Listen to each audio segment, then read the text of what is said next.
Semuanya,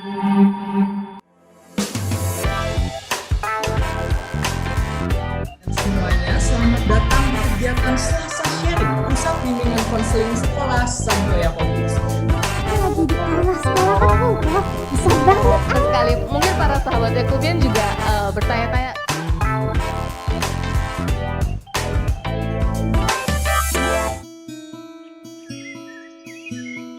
Halo sahabat Yakobian terkasih, salam sehat penuh berkat buat kita semua. Kembali berjumpa di Selasa Sharing hari ini bersama saya Sri dari Unit TK.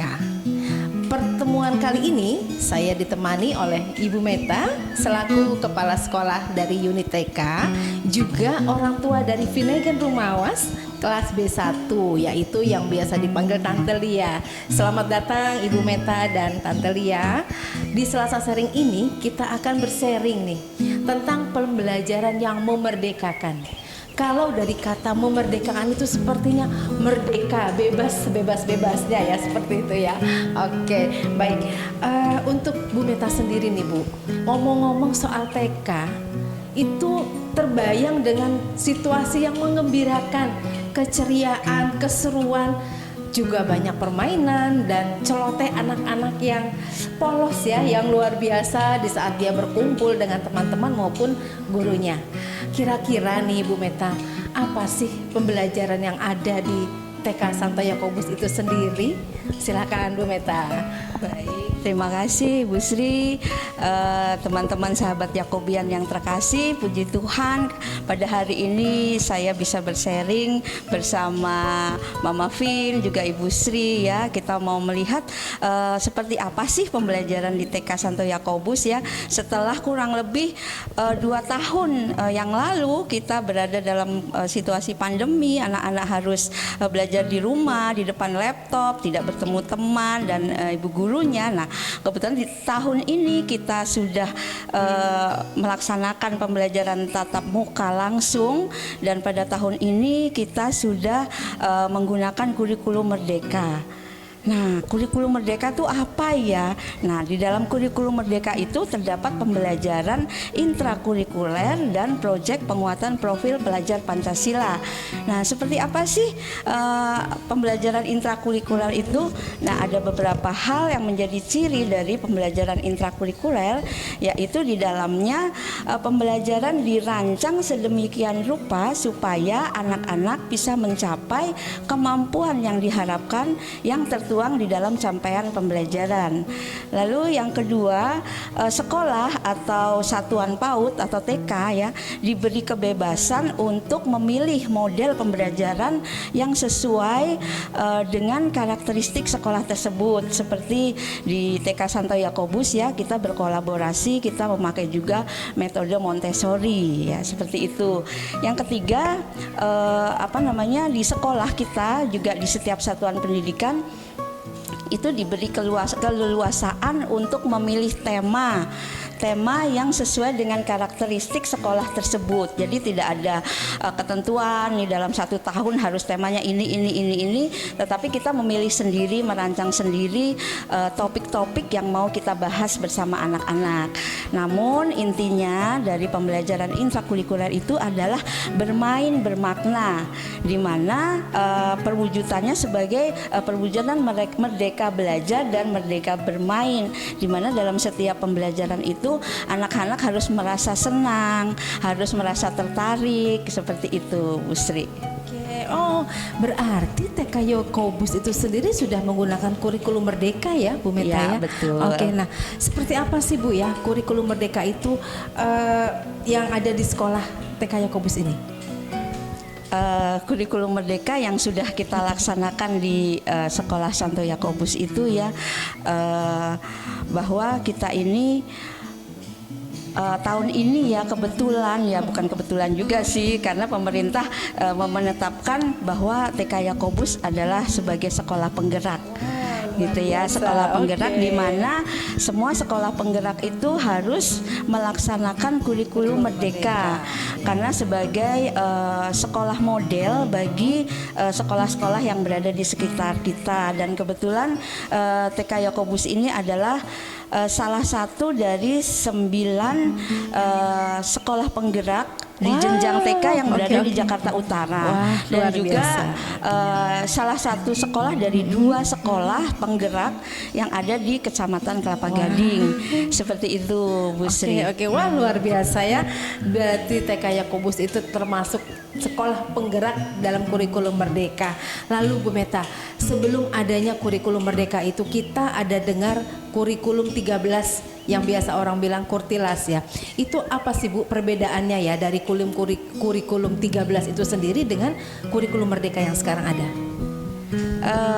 Perbedaannya ya kalau dibilang perbedaannya sih sebetulnya ya tidak jauh berbeda, tetapi yang menjadi ciri ya dari katanya sendiri saja udah merdeka ya. Iya, jadi di sini dapat kita artikan bahwa dalam pembelajaran kurikulum Merdeka itu anak-anak diberi keleluasaan atau kebebasan mereka untuk berekspresi, untuk bereksperimen, berkolaborasi, mencari sendiri apa yang dia ingin ketahui ya melalui kegiatan-kegiatan yang memang kita sediakan melalui situasi di kelas yang kita rancang sedemikian rupa ya, metode pembelajaran yang kita upayakan supaya lebih menarik dan juga memberikan kebebasan kepada gurunya ya untuk merancang pembelajaran agar pembelajaran itu bermakna, menarik dan menggembirakan seperti itu ya. Wah, tentunya anak senang ya dengan adanya pembelajaran kurikulum Merdeka di sekolah TK Yakobus ini. Oke, baik. Nah, wah seru sekali ya kalau sekolah TK Yakobus itu telah melakukan pembelajaran kurikulum Merdeka. Nah, ini ada Mami Finnegan selaku orang tua nih. Saya pengen tahu nih Mami ya, kira-kira ya ada nggak sih perkembangan yang dilihat oleh Mami terkait Finnegan yang telah melakukan pembelajaran kurikulum Merdeka di sekolah TK Yakobus khususnya. Silakan Mami. Terima kasih atas kesempatannya Miss Sri, Miss Meta. Ya, kalau yang saya lihat dari Finnegan, karena udah melewati 2 kurikulum yang berbeda ya, dari 2013 dengan Merdeka. Yang kelihatan banget itu adalah Finnegan itu lebih banyak cerita. Jadi saat pulang rumah itu awalnya ditanya gitu, cuman ceritanya itu kreatif gitu. Jadi ceritanya banyak. Dia cerita karena kurikulum Merdeka ini saya lihat banyak menggunakan alat dan juga banyak menggunakan ruangan yang berbeda-beda. Jadi itu pola pembelajarannya beda dengan kita dulu di kelas. Alatnya itu kertas dan pensil gitu ya, mewarnai atau apa. Perbedaannya di situ yang paling kerasa buat saya gitu.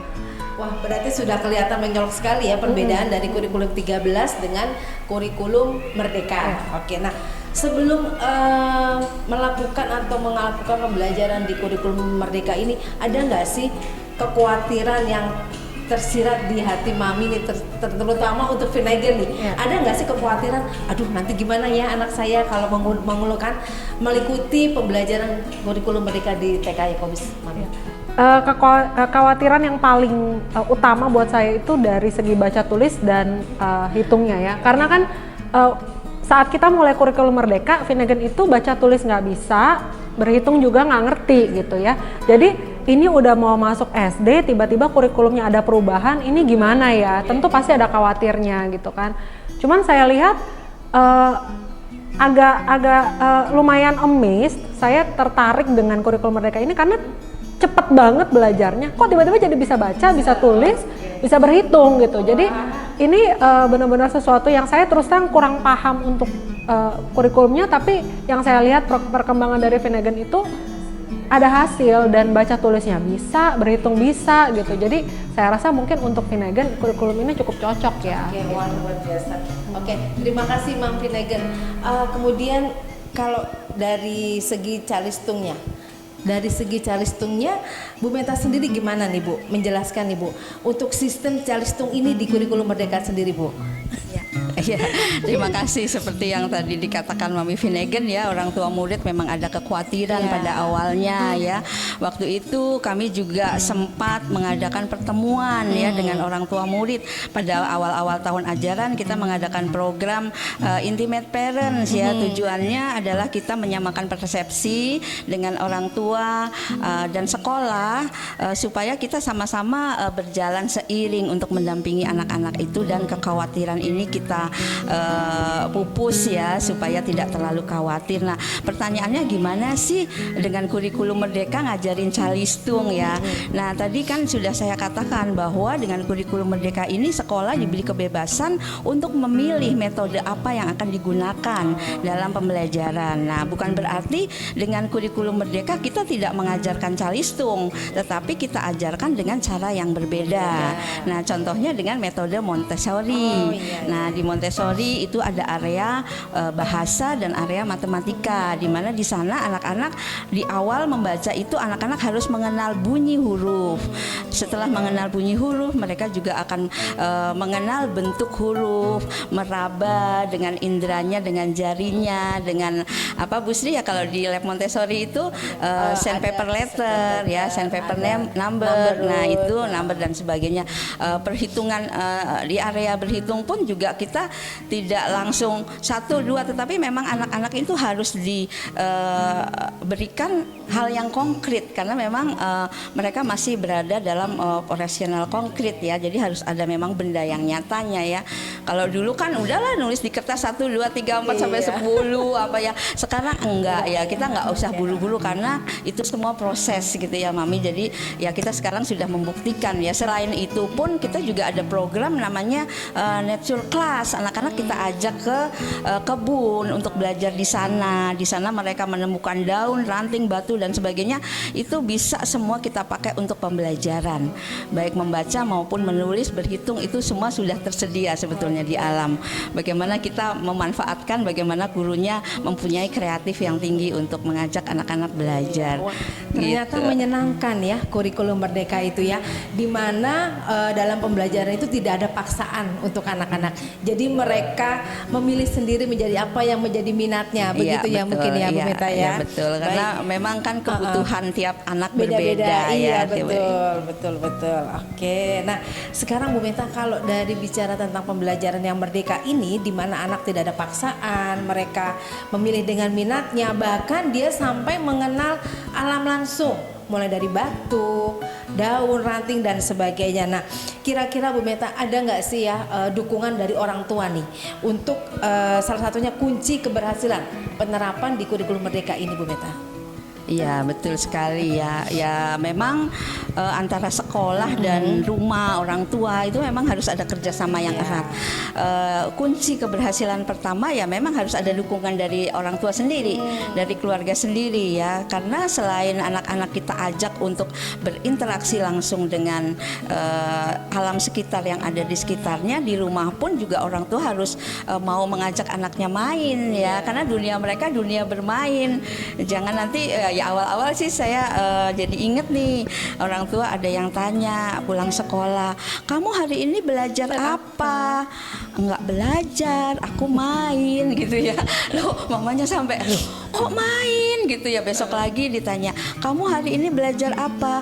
Enggak belajar, main. Masih main Aduh juga main ya. terus ya. Padahal di dalam bermain itu mereka sudah belajar. Iya, Nah itu betul, jadi dukungan dari keluarga, dari orang tua memang harus selalu beserta kita gitu ya untuk anak-anak, begitu Bu Sri. Oke, terima kasih Bu Meta. Kembali saya ke Mam Finnegan ini.